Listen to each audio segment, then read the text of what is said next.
And good morning, everyone. Welcome to This Day. Good morning. It's Monday, December 30th. And I'm usually not here on Mondays, but I thought today was a very special day because we know how much you love bacon. It is National Bacon Day, so I couldn't miss out on bringing you some delicious maple bacon donuts. And here's the funny thing. I always go to our donut shop every Sunday and get stuff for my daughter and I, and then I buy donuts for the next day, for Monday.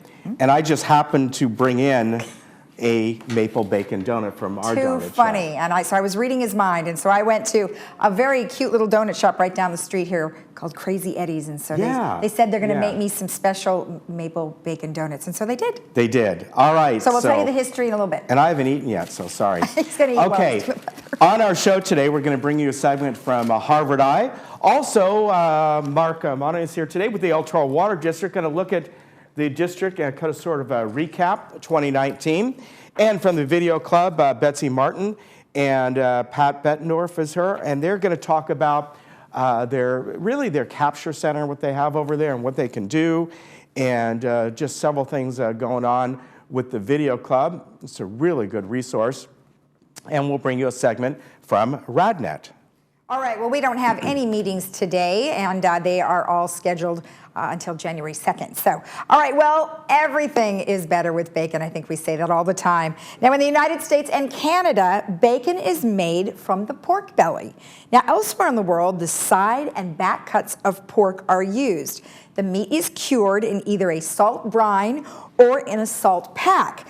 Now, as you can see here, there's various parts of the pig that we use, the belly, the loin, ham, and so forth. So you can see sort of the way that it lays out.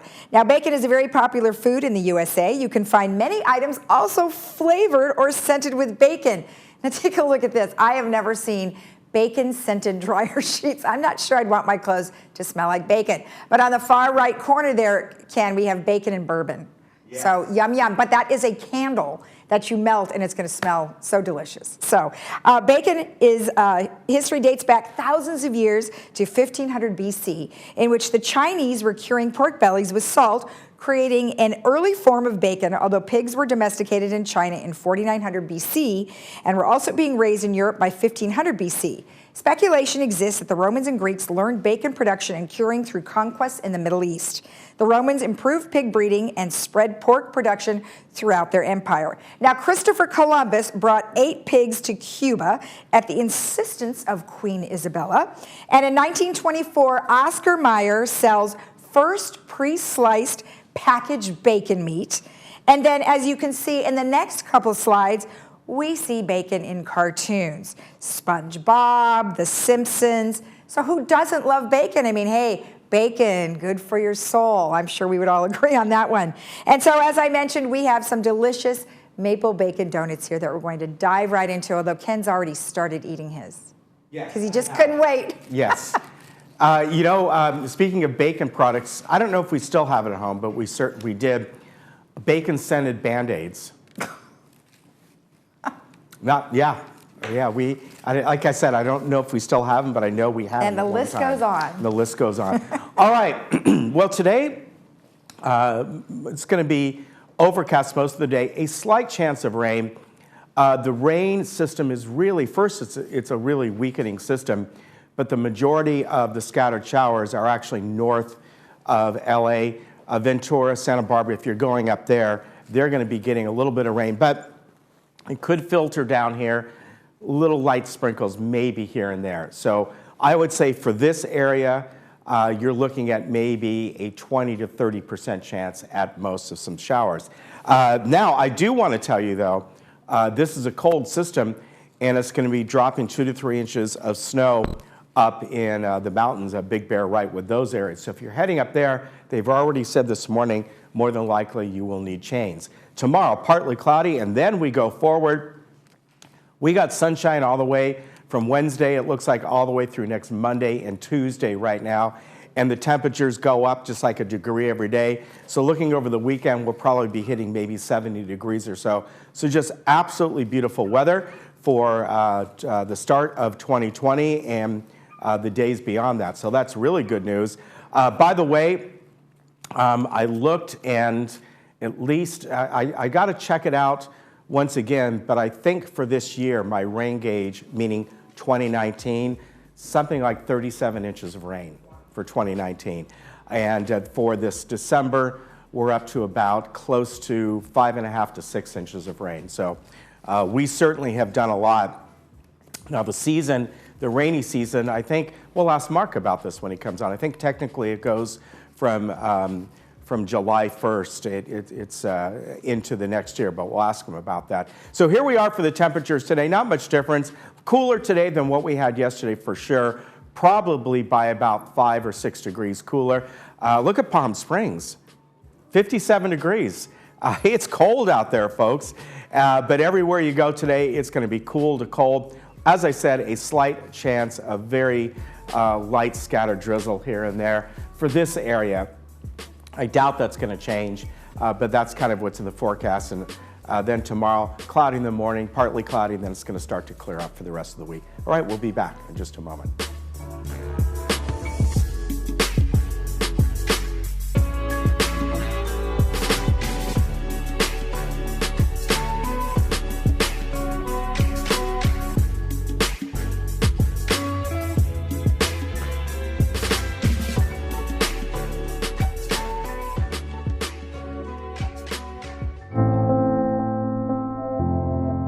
If you truly want to make a difference, there's no better way than a career in California water, a dynamic, essential industry at a critical turning point. Water is absolutely the most crucial thing hitting our Central Valley and our state. It's work that's so essential that people want to stick with it if they're in it. It will be life-changing, not only for yourself, but for generations to come. Through times of drought, aging infrastructure, and a growing population, the water leaders of tomorrow will seek innovative solutions to unprecedented challenges, helping protect California's most vital resource. We have to broaden our network so that we can bring all the bright minds together to solve a problem that has to be solved. It's a valuable resource. We need to protect it, and we always need people to do that. The water business isn't just about delivering water, moving it from point A to point B. A new wave of opportunities are emerging, from working in the field to a water quality lab, shaping policy in a boardroom to customer service and human resources, tackling complex regulations, or leveraging technology for critical improvements in water efficiency and sustainability. It's not just building pipes and pump stations anymore. We need engineers, we need those in the hard sciences, we need those in the soft sciences, people that understand law, understand public policy. You need the accountants, you need the rate setters. We need all types and all hands on deck. There's nothing more central to California's future than carrying on the water industry's mission. It's a tremendous responsibility we have in delivering that water resource that you can't live without. If you really want to make an impact, then this is where you're going to have the most impact. In California Water, you'll find a vast array of long-term, well-paying careers with numerous opportunities to grow and make your mark, and new initiatives welcoming the next generation. It makes me feel like I can make a real big difference. If you think that this industry is a non-changing industry, that's exactly the reason why you have to get involved. That's why you have to come in to affect that change. It's only going to become more important as years go on, too. Why not be that person to take the water industry to the next level? We're going to have to be more innovative, we're going to have to collaborate more, and we'll need a new generation to help us do that. The impact that your service will bring to public service and to water in general will last for generations to come.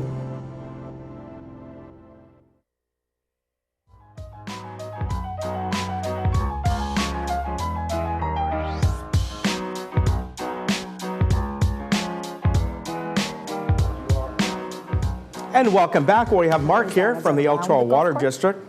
And Mark is your vice president, am I right? Just was elected president. Is that north of Oh, just, okay. Yeah. So I had vice president, so under his name, if I have it wrong, he's been elevated to president. Welcome. Thank you. Good to see you. Yeah. Quite a year in review that we're going to go through. Exactly, yeah, we had a great year. And I was looking here, and there's one thing, let's see, I don't know if that's in here or not, but I'm going to ask you from the start here.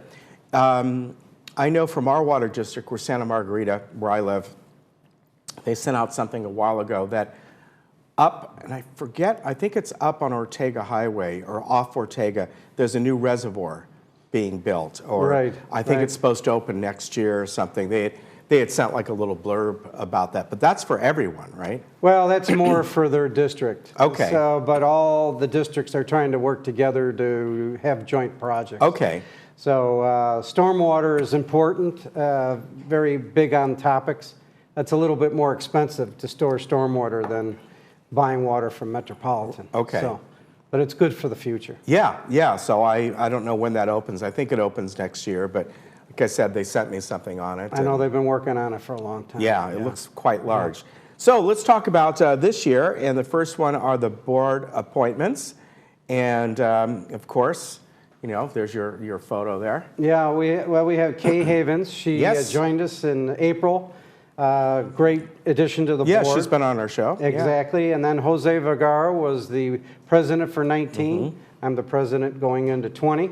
And then Mike Gaskins was also added to the board. He's the vice president. Okay. As vice president. Yeah. All right. Very good. Yeah, Kay was on, I think, last month, if I'm not mistaken. Yeah.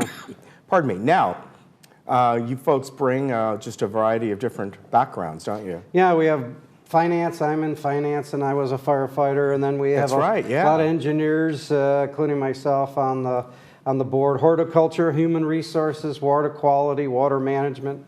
We're very engaged group. Go to a lot of events, get out into the public, and really get an idea of what's important to our customers. Now, with all these backgrounds, they really play into it because you see it from different, like you being a firefighter, you're going to see it from a different angle, the water usage, than maybe somebody else might. Exactly. So that's what helps us out, is we each have our strengths and then we work well together. Yeah, I think it's fantastic. Now, of course, Bob Hill, wow, 45 years of service, and he retired this year. Yeah, and we hate to see him go, but we got a fantastic Dennis Cafferty. Yes. 30-year experience to have number 2 come into number 1 that's got 30 years of experience. Engineering and operations, finance, he's got an MBA, and he was appointed general manager in July. Yeah, great guy. You know, he's been on here before. And of course, Bob. Exactly. You know.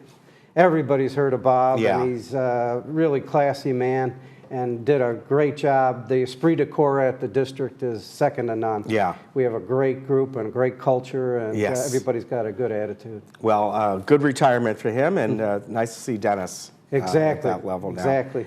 Now, of course, the recycled water expansion project, which is going on here. I know it's going on throughout your district, but we're going to talk mainly about here near gates 5, 6, and 9. Correct. So, you know, it's 2 billion gallons, and it'll be completed in phases throughout 2020, and it's by gates 5 and 6 and also 9. Yeah. You know, so over 85 million gallons of water recycled that it'll bring in. So we're real proud of the recycled. Unfortunately, there's no underground water underneath our district. Yeah. Kind of stops at the El Toro Air Base. And everything from there down to San Diego, there's no usable underground water. So we have to import from Met and then recycled water. Yeah, this is great, though. Exactly. Yeah. Is this something, obviously it's going on here, but I know that throughout the district, I know it's probably harder to go into the areas that are single-family homes that have been around for decades. We look, the way the priority of the project is return on assets, return on investment. So we have to, the ones that will be the most productive, and we have a pecking order of how they work as far as how quickly and how low cost we can get the recycled water to our customers. Let me ask you about newer developments. I know, you know, you're on El Toro, but of course, areas around here that are developing new homes, Irvine, for example, up off Portola and all that.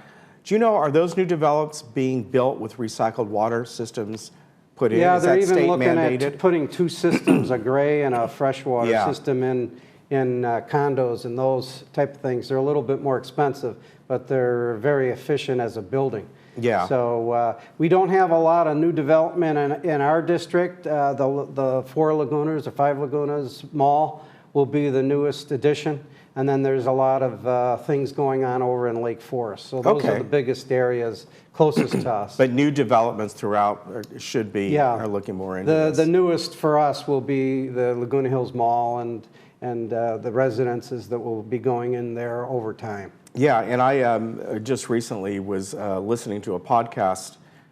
It's called Clear Story, and it's put out by This Old House. And the first or second episode was all about water, and it's really inexpensive back east. But they were talking up throughout the country how newer developments are putting these systems in, because if you start from that point, it's not that more expensive to build the home. Yeah, in the it's a little bit more to put in these twin systems, but it's very efficient. Yeah. In over 30, 40, 50 years, the life of a house, it returns itself many times over. Yeah.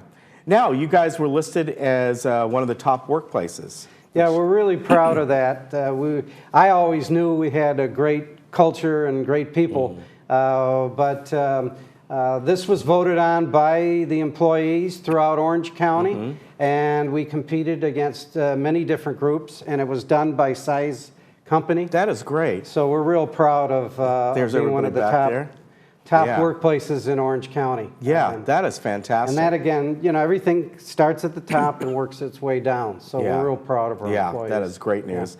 And tell us about this, as far as financial reporting and transparency, you folks got an acclamation for that as well. Exactly. So there are certain requirements. Even on the board, we have to take certain courses that allow us to make this. And it's important to us to attain these levels, to show our customers that we're really respective of their, the funds that come in from their fantastic. Water sales. Yeah, and I think you guys have always been that way. Yeah, exactly. Yeah. Now, finally, we're coming into 2020, of course, and some of the stuff that you folks are working on, you've got a lot going on. Yeah, so, we have the Oso lift station, and like we talked about phase 2, we're upgrading our El Toro Water District website. So what is a lift station? So basically throughout an area, you have different elevations. And in order to get water to a higher elevation, you need to pump it. Okay. And then you do want water at the highest elevation in the district, so that gets your water pressure at the optimum level for the whole area. Okay. So you're pumping water to the high, you're letting it flow to the low, and there's a whole system of keeping the water pressure at the perfect level. Is that why throughout the area you see those huge tanks? Because where I came from, the Bay Area, of course, there's a lot of groundwater there. You have water coming in from the Hetch Hetchy Dam and all that. You don't see those as much. I think you do in the East Bay of the Bay Area. Right. You don't see them along what's called the peninsula. You'll see them when you have a lot of difference in terrain, because they're used to keep the pressure throughout your system. Okay. That's geographically different, has different elevations. Okay. And then, of course, you're completing phase 2 of the recycled water project and retrofitting and all kinds of stuff. Yeah, so we're real busy on that. We can't wait to get that in, and it's very involved to hook up one connection after another and make sure they meet all the specific statistics and a lot going on. Very, very busy, and a lot of changes, but they've all been good, and we're real proud of how things are going. Good, and you're upgrading their website as well. Exactly. Yeah. Bringing out, just more information for our customers to have at hand, readily available. Very good. All good news. Exactly. Yeah. And again, thanks for having us on. Oh, it's always a pleasure, because over the years, not only having you folks on personally, but I learned things as well. And there has been a lot of rain lately, but please, our customers have done a great job in saving water. Please keep it up. Even when it rains out, we still need to save it, every bit of it. All right. Good to see you, Mark, as always. Happy New Year to you. We'll see you in probably about 3 months again. Exactly. All right. You take care, and we'll be right back.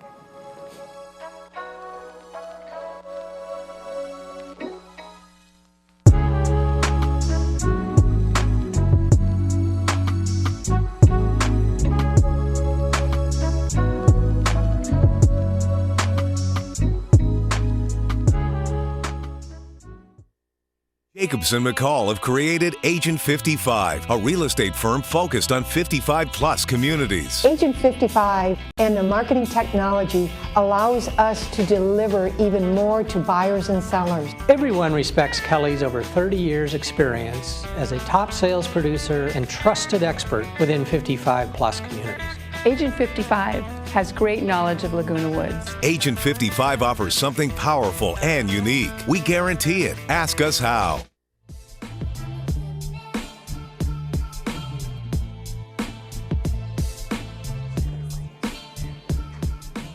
Welcome back. Well, we have Dr. Elaine Tong here, who is with East West Wellness. Well, thank you so much for being here. Thanks for having me. So I know we were talking a little bit about a different subject before this subject, but which we'll look forward to next year. So we'll bring you something really exciting next year. But more importantly, we are going to be eating an awful lot of heavy food. We already started with Thanksgiving, so now we're going to have Christmas and Hanukkah and a variety of other things which bring a lot of bread and a lot of heavy food. So tell me what we should be careful about. So first I just want to talk about digestion a little bit. You know, digestion, there's really kind of a balance between, you know, eating things that are too hot, too cold, and in Chinese medicine, the digestive system is represented by the earth element. So like the earth, for plants to grow, you know, the soil can't be too wet, it can't be too dry.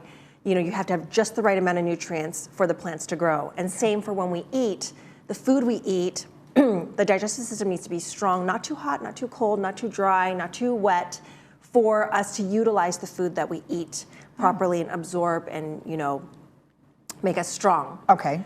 So that's kind of what I want to talk about with that. So the things that weaken our digestive system is obviously eating too many sweets, too much, as well as eating when you're angry, eating when you're stressed, eating with people you don't like. Wait a minute. What does that do? So it's an emotional thing. So eating, the emotions associated with digestion is worry and stress.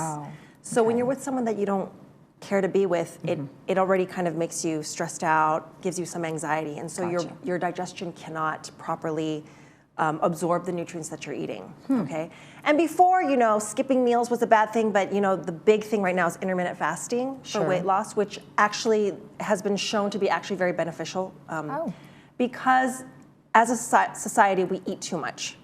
If you agree with that, and so for men, they say it's 16 hours, you know, so say from 8 to 12 the next day. If you fast, it gives your digestion a break and also prevents your pancreas from having to secrete too much insulin. And that's when you start seeing, you know, pre-diabetes, glucose impairment, glucose intolerance, you know.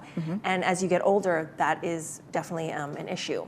So when you do an intermittent fasting, would it just be water allowance or really nothing at all? You can actually have coffee. You can have like an energy drink. You know, if you're taking fiber that has like, and actually I do recommend that, you know, first thing in the morning, because sometimes when your body's trying to get used to it, you do get hungry. So you want to listen to your body. If you're hungry, you can eat a little bit. You know, I would have like even a piece of toast. I mean, carbs are not bad. Okay. It's just too much. Everything is about balance. So you're actually carbs, the right kind of carbs are good to strengthen and ground the digestive system. Right. So carbs I'm talking about are like, you know, your yams, sweet potato, carrots, okay, and the root vegetables, acorn, and then any beans and legumes. Those are all very, very good for the stomach. And fruit, whole fruit, better than juice, because juice you're getting a lot of just the sugar. And the fiber is what helps, you know, maintain the regularity. Right. Well, when we have meat, I mean, there's going to be lots of different kinds of meats that people might consume. Are there various things that we should be considering there? So meat is actually not a bad thing. We actually do need, and I know a lot of people want, you know, they're going towards plant-based, but some people just do need meat. You know, if you tend to be more anemic, if you tend to be more cold, that is when protein is very, very important. I see. Because that helps to, you know, animals have that yang energy. When we talk about yin and yang, animal energy is yang energy. And that's why people who are anemic have cold hands, cold feet, because they probably don't have enough of the iron from the meat.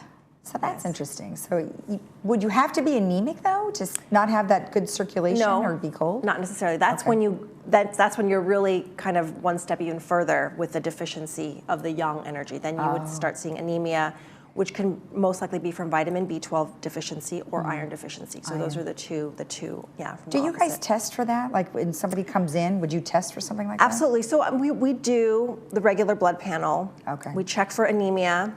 I usually will check vitamin B12 or iron if I see some type of anemia. Okay. To look for that. Okay. Yeah. Now, you did talk a little bit about some of the foods that are good for digestion. As a whole, what are some of the good things that we can eat that strengthen our digestion? Not just help it, but actually strengthen it. So, like what I talked about, complex carbohydrates, so the root vegetables, carrots, sweet potatoes, yams. Okay. Beans and legumes are really good. Okay. And then meat, like I said. And you can add a little bit of sweetener. The best would be the raw. Raw honey or raw sugar is the best. Okay. Stevia is not bad either, but I would stay away from, NutraSweet, all those types of things that have saccharin, that have been shown to be cancer causing. Like aspartame's not really great either, right? No, it's not. And that's in a lot of diet drinks. So that's another thing. Diet drinks are the worst thing, worse than regular drinks. Yeah. And I don't know, a lot of people don't know that actually. They don't, and they will go for the diet drink as opposed to the regular drink. It's so you worse. say that sugar, you just have the natural sugar as opposed to the artificial. Right, it's worse, and they've actually shown people who are, it becomes addicting, the diet drinks, and people actually have had neurological issues, numbing of the hands and feet, weakness from drinking too much diet drinks because from the aspartame. Yes, they've actually, I think they've done studies, yes. Yes. And then, so let's say someone comes to you guys and they're having some digestive issues. Obviously, you'll talk to them a little bit about their habits. What can you do, though, in your facility that helps aid them? Are you able to provide supplements or? Right, so supplements, for me, I've always grown up with a slower digestive system. So everyone who has a weak digestive system, most everyone, even if your digestive system is strong, should be on a probiotic. Okay.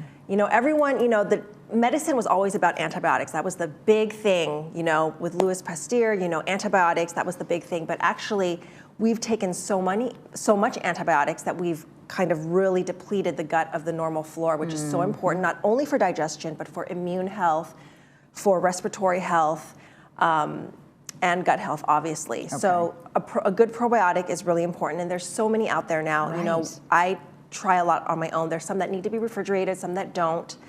Besides a probiotic, digestive enzymes help to aid in digestion. And the other thing I wanted to talk about is a lot of people come in, on antacids, proton pump inhibitors for acid reflux. Yeah. And actually, the counterintuitive part is actually when people have that problem, they actually need more acid.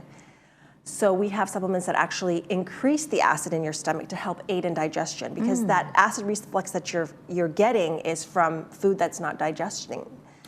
So that helps to aid in that.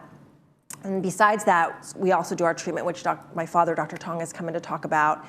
We inject where you have a lot in the abdomen, where you have blockages. It's going to be tender. And most people who have digestive issues usually have stress.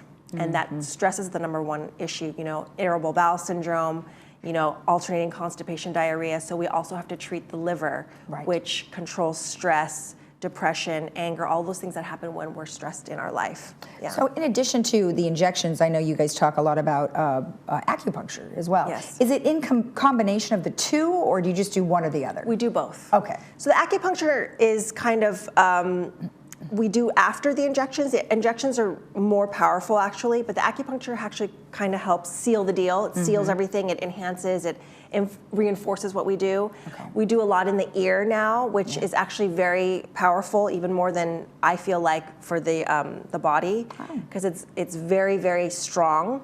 And so, some people, I've had a patient that he had gastroparesis from chemo, to take away a tumor, so his gut just went crazy from 18 months of chemo, and he could not eat. He lost 30 pounds, and he would be very nauseous. So that's a weak digestive system, because food is always supposed to go down, not up. So when food comes up from nausea, vomiting, acid reflux, that's a rebellious stomach, rebellious digestion. So I put in a needle there for nausea, and it's immediate. That's great. It's instant, yes. So you choose the ear as opposed to, I know some folks have talked about the foot having a lot of those components that's attached to different organs. Right, like reflexology. Correct. I mean, putting a needle in the foot is painful, so. I can imagine. I know they're little needles, but still, it's gotta hurt. The feet really hurt. I mean, that's one place that we rarely inject. But the ear is just, you know. Just a quick one. Right. Okay. So that's kind of how we combine it with the injections and to get that result. And once we open up the circulation, you do give the supplements and herbs to help strengthen. So the supplements help if you're deficient in something. So say vitamin B12, obviously you're taking it. Right. The herbs that are kind of like digestive formulas help to enhance the function, strengthen the digestion in general. Okay. Yeah.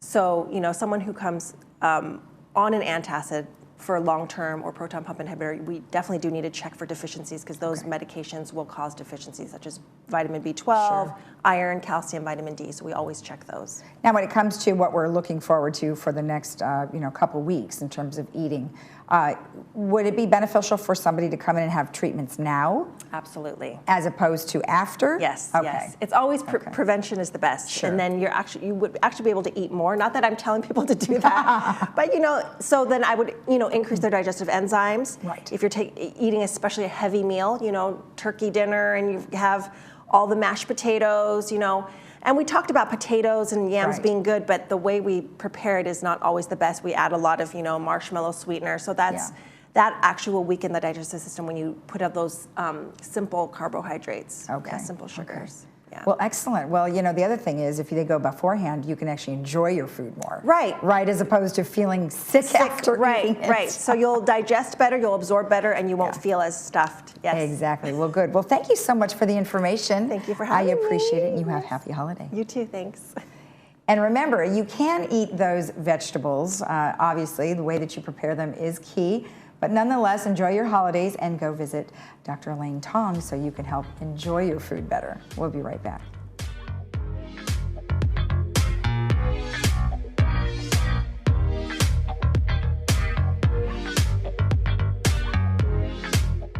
Dr. Yi-Wing Tong and Dr. Elaine Tong specialize in treating chronic pain and other disorders without drugs or surgery. Our therapy uses anesthetic injections to enhance acupuncture, curing disorders by restoring circulation and health. Most of our patients have tried all kinds of therapies without benefit, but obtained relief with their first treatment. Whether you are suffering from chronic pain, mental disorders, or simply wanting to maintain optimal health, we are here to help. Call today for your free phone consultation.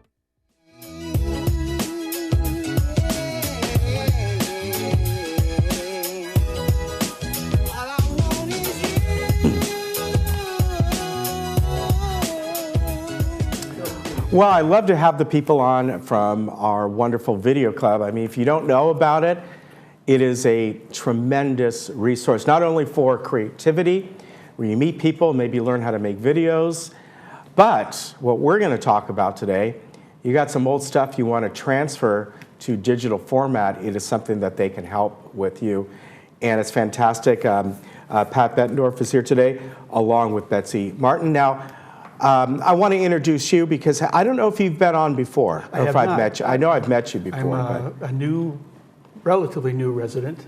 We moved here, we just bought the new condo this last summer. Great. So I've been here for a couple years, but now we're permanent. Where are you from?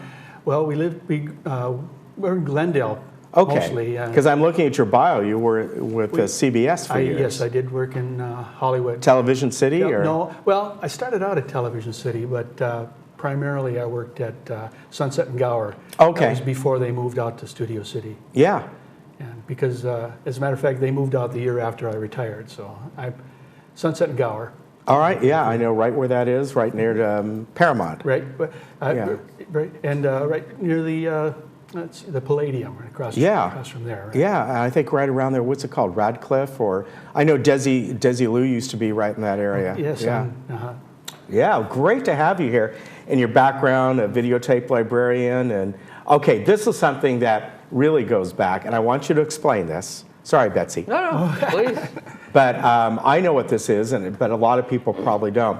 A telecine operator. Telecine. That was my first technical job at CBS. As I I operated it was a movie camera or a movie projector that transferred directly into television signals. So every night, and it was an overnight thing because all of our movies were played overnight, and I would have to thread it was just a regular projector, well, somewhat regular, and the old 16 millimeter and 35 millimeter film, and we transferred them we didn't actually transfer it, it played directly into a television camera. That's right, and went on directly on the air. Yeah. And, I spent many nights with broken film. Yeah, I bet. They would have to go to commercial, and I would have to get off and splice it and put them back up.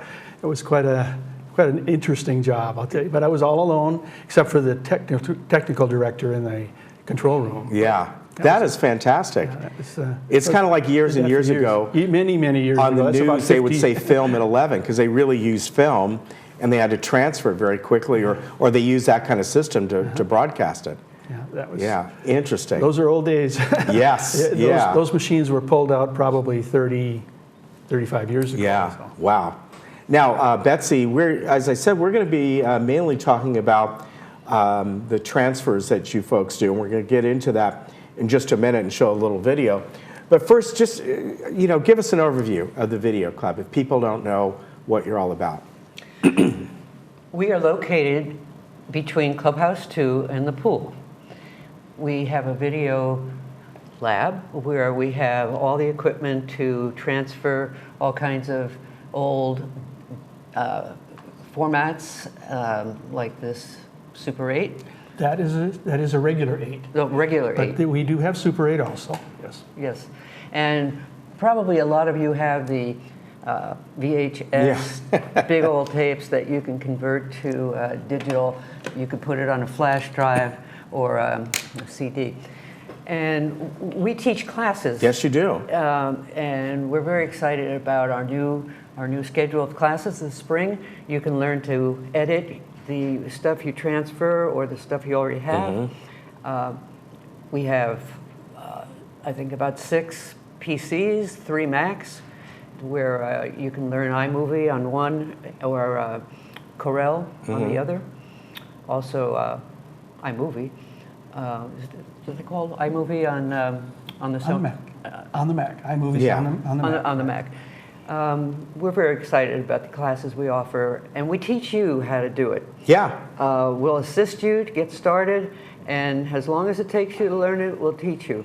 So that's one of the reasons we are very excited about it. We teach you, and it's free. Yeah, and nowadays, what are people using? They're using their phones, but it's still capturing video just in a digital medium. And I know Scott Marvel teaches a class on that, and so there's all different classes you have. Now, we're going to show this quick video here, and I think this is the Capture Center.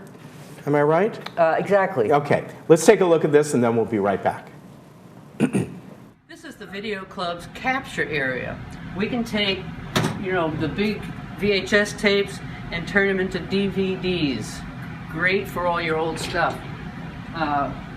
We have a computer that will take records and cassettes, turn them into DVDs. We can copy 7 of your DVDs at one time. We can make labels, send it to your relatives. It's a great place to preserve your memories. This is the video club. So there we are. You notice that we have a machine that will make 7 copies of your videos to send to family. And we have a label maker. We'll show you how to use it. You can put a nice, colorful label with a picture of whatever, your family, your wedding picture. Also, you can take your slides and convert them. Yeah, that's digital. really helpful. And same with just paper photos. However, we do recommend you go to the PC lab. They've got a machine where you can put your pictures in and just very quickly convert them to digital. Now, are you finding, I know we certainly are, but in general, people may not even want DVDs anymore. They just want the ability to upload it to YouTube, call their friends and family, or send them a link, and boom, it's done. We have been teaching a class on YouTube Yep. on how to do that. See how I dovetail right Oh, into that was great. However, our YouTube teacher has retired, and so we're looking for someone who Really? will teach Who was that. your YouTube? I forget. Chuck Hale. Oh, that's right, Chuck, yes. And so he's gone cruises, and he's gone. That, I remember last time he was in, he was telling me all the cruises they go on. Okay. Yeah. So we got some things here, and I love show and tells. And you showed Standard 8 versus Super 8. So that really goes back. Yes, it does. This is actually from 1950. And you know what? My aunt. This is fantastic. You know what struck me on this? Because I certainly remember Super 8 is what my dad had, but it was even by then, it was plastic reels. And this is a metal reel. This is directly from. This is fantastic. You would send in they would send it to you this way, and they would mail it back to you because there was no labs in your neighborhood. Yeah, that is so cool. Yeah. Wow, but you guys can transfer film. We can transfer this, right? Which is huge because there's so many people here. We transfer it directly to an SD card. Okay. And then the SD card plugs into your computer. Right. Yeah. So that's a great way to have it. And you can then you can throw this away. You can throw it away, yes, or save it for posterity. And it's free. It's free. We would do it for free. It's free. We need the guy from Sit and Sleep to say that, right? It's free. Now, I was, of course, you got, when I got into, home, having a video recorder and all that, my choice was always Beta because I always felt it was better quality. And of course, Beta kind of lost out because, as you were saying, Pat, they didn't license it for other people to use. Right. And so, was it JVC who first came out with VHS? I thought it was Panasonic. Okay, but they licensed it. Yeah, they did. Anybody could make the machines. Right.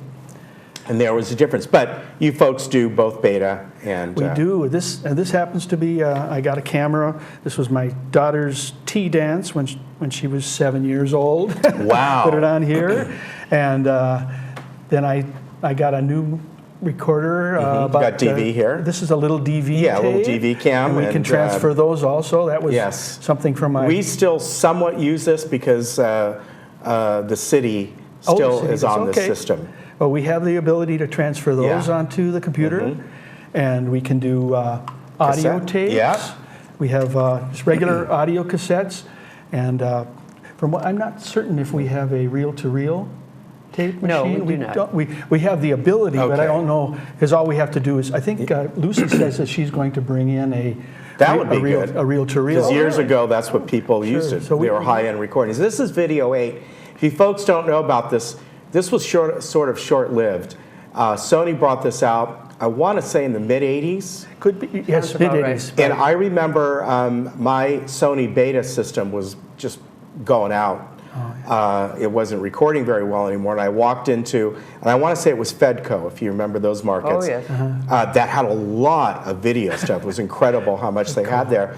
And they had this new system, and I thought, this is good. It's compact and all that. It was great. And Sony never really, it was out for like maybe 2-3 years. And the quality was so good.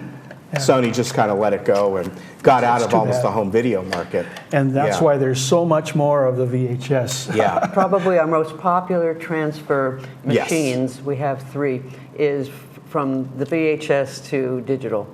Yeah, I'm sure, yes. And then transfer it to a flash drive, go into our computers, we'll show you how to do that, and it's just a wonderful learning opportunity.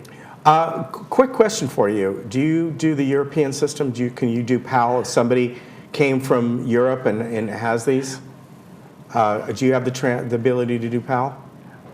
I'm not sure. Which is a different standard, by the way, than what we have here. It's a different I would think so, but I'm not absolutely sure. But I wish I could answer that. When we can't do something, we have a professional, Mike Bajic, and we'll send people there. He'll come to the village, pick up your material, and he'll do a great job. Yeah. And he's very reasonable. Yeah. Well, this is fantastic. I mean, really, this was fun to see. Yeah. If they don't want to stay in and do it, we will actually let them take the machine home over the weekend. Really? Yes, it's a small machine. I should have brought it in. It would fit right here on the table, and they could take it home and transfer them. Is this it right here? It's right behind us. Yes. Yeah. Oh, look at that. They had the slide. That is fantastic. Right, and it works great. Look at that. That's how it goes.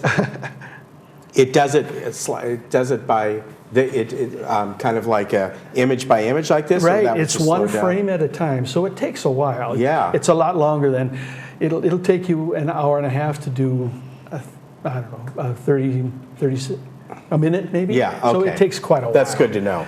And so you could take the machine home. I think they leave a check for a deposit. Right.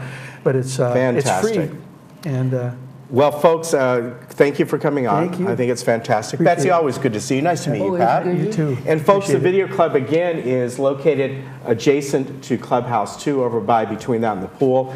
And just go by there and see what's going on. And we're open Tuesday through Fridays, 1 to 4 p.m. Okay. And there's always 1 or 2 supervisors there to help. Yeah, I always say, if you're go by once, even if at that time you don't have anything you want to transfer or whatever, because then it sticks to your memory. So when you're ready, you're like, I know exactly where to go. Yes. Yep, and learn some video. Bring your phone in; they'll help you out. We'll help you out, and it's all free. Yeah, thank you very much. Okay, I really you're welcome. appreciate seeing you folks, and we'll be right back.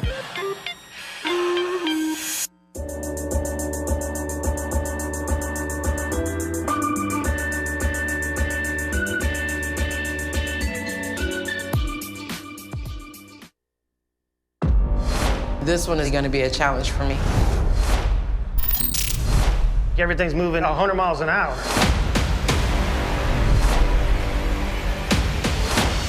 This is your worst nightmare.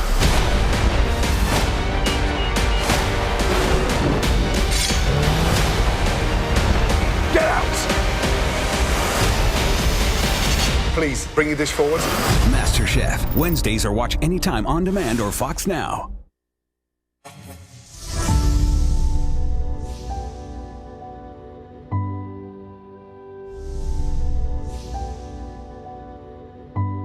Thank you for joining us. Today I have Dr. Judy Rose, who is the National Director of PET CT for RadNet. Thank you for joining us. Thank you for interviewing me.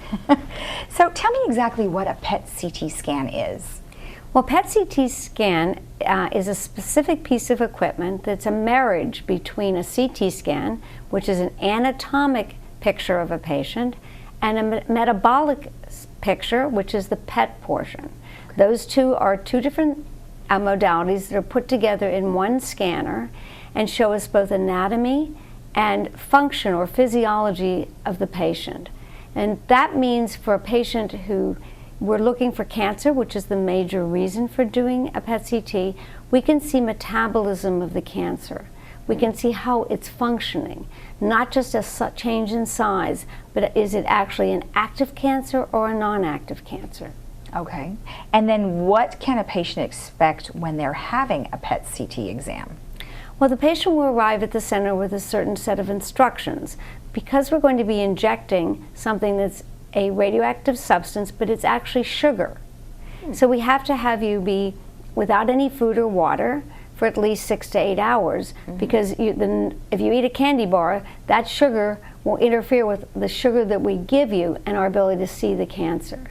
So when you come in, you'll have a PET CT technologist who is a specialist in performing this exam, and they will give you an intravenous injection of radioactive sugar. Now it takes about 45 minutes for that tracer to localize in the cancer and in some normal structures. So we do see your brain because you need sugar to think and talk, and we do see your heart because it's very active in the muscle for pumping blood. So we see other organs, but to actually get to the cancers, it takes about 45 minutes of uptake time. During that time, you will be in a room with a magazine and a television, and you'll be able to just rest while we wait for the uptake time. Okay. Then you'll be brought in where the equipment is. It is actually similar to a CT scanner in that it has a donut, it has a hole, and you have to go through it. And the length of time it takes depends how tall you are. So if you're very tall, it's going to take a little bit longer because we have to go all the way from your eyes all the way down to about your knees. And if you're short like I am, it's going to not take as long. Oh, I guess the short ones have the advantage. Yes. So in general, most scanners 20 to 25 minutes. But your head won't be in it, but very, very short period of time. The rest of it will be down from your eyes down. All right. And then you'll be free to leave, and there'll be No side effects afterwards. You won't feel funny. You can go out for lunch and you can enjoy the rest of your day.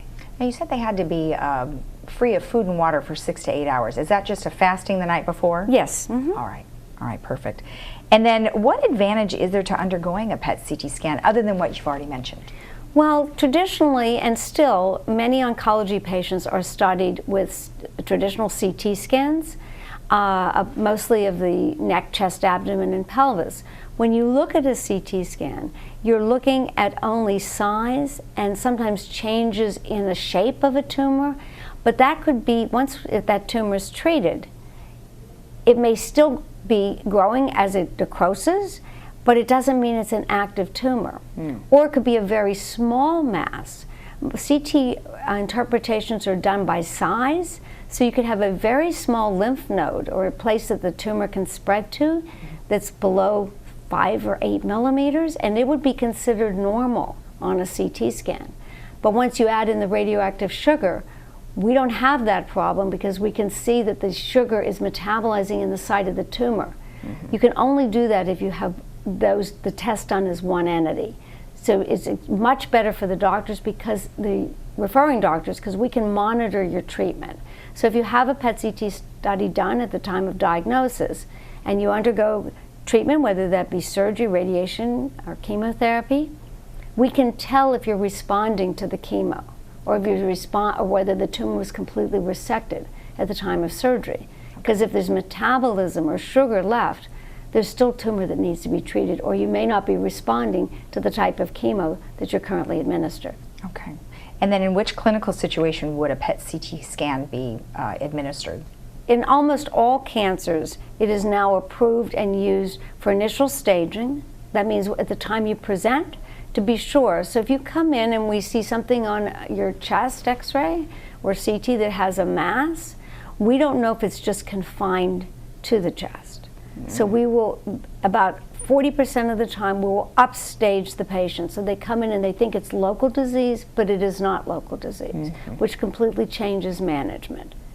We then, the second indication is once you've had either surgery or you're on therapy, to monitor the response to the treatment. And so we do it in follow-up to determine whether we see any more cancer, or the patient is or is not responding to treatment, so it needs to be changed. Okay. And then we talked about radiologists in another interview that we had. What kind of radiologist would be specific to this type of exam? Well, it's a very difficult exam to interpret, and it should be done by what we call an oncology radiologist or an oncologic radiologist. That is someone who is training in both the anatomic imaging, which is CT, but also in the metabolic or physiologic part, which is PET. So it should be a radiologist who can interpret both of those exams, and that is a PET CT. And the PET CT or the PET exam itself is used for all different types of things. It's used mostly for cancer. There is some work we do in cardiology, and we do a lot of work in neurology, particularly in the field of Alzheimer's. Oh, that's great. All right. Well, thank you so much for the information. It was very nice to see you. Nice to meet you. And remember, if you want additional information about what we just discussed, please visit radnet.com.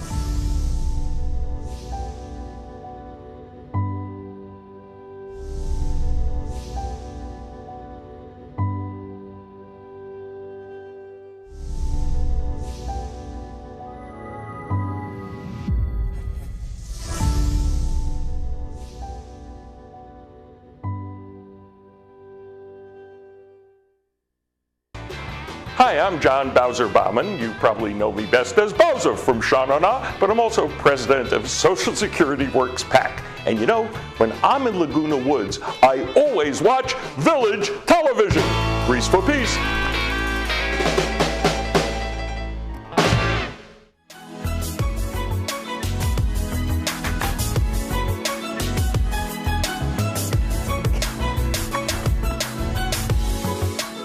And our movie coming up today, if you are a fan of Downton Abbey, the TV series, they came out with a movie earlier this year in September. Now, from what I understand, even if you never watched the series, it's sort of a self-contained movie, and you can enjoy it even if you don't know too much about it. But it's a continuing story of the Crawley family They're wealthy owners of a large estate in the English countryside, and this takes place in the earlier 20th century. But their family and their staff prepare for the most important moment of their lives, a royal visit from the King and Queen of England, and soon unleashes scandal, romance, and intrigue, leaving the future of Downton hanging in the balance. Great cast in this. Maggie Smith, of course, Matthew Goody, Temperance Middleton, and Elizabeth McGovern, among others, most of the people from the series. And it's really, I saw a little bit of the series when it was out, and it's really good. I mean, it's quite funny at times, and it's really about them trying to maintain this huge estate under changing circumstances. Exactly. And it's not Downtown Abbey. It's not Downtown Abbey. As I learned last time. It's Downton Abbey. But I think they do at one point go to the Abbey that's downtown. Yes, they probably Maybe do. it's Westminster Abbey. Could be Westminster Abbey. It could be. And that movie is brought to you by Hogue. Yeah, and now the weather, as I said, today, although there's a slight chance of scattered showers throughout Southern California, looking outside, it's actually beginning to clear up a little bit if you're watching this in the morning. So we could get some sun coming up. Partly cloudy probably in the morning tomorrow, and then look at New Year's and beyond. The start of 2020 is going to be relatively mild and lots of sun. Good, good. Well, we need more sun. Yeah, so that's going to even go into next week. We're going to see sunny days at least until Monday and Tuesday. Here we are around the air. Look at cool temperatures today throughout. As I mentioned, Palm Springs, 57 degrees. That's amazing. Yeah, so if you want to go out to Palm Springs, not going to be much difference than here for sure. So, but overall, it's kind of nice. And as I said, looking outside right now, it seems to be clearing up. So I think we'll get a little bit of sun today. More sunshine. Well, it's a beautiful day today, so enjoy your day. And we will see you tomorrow, the last day of 2019. Yes. And we're going to enjoy our donuts right now. You already ate yours. I already ate most of mine. Well, have a great day in the village. See you later. Bye-bye.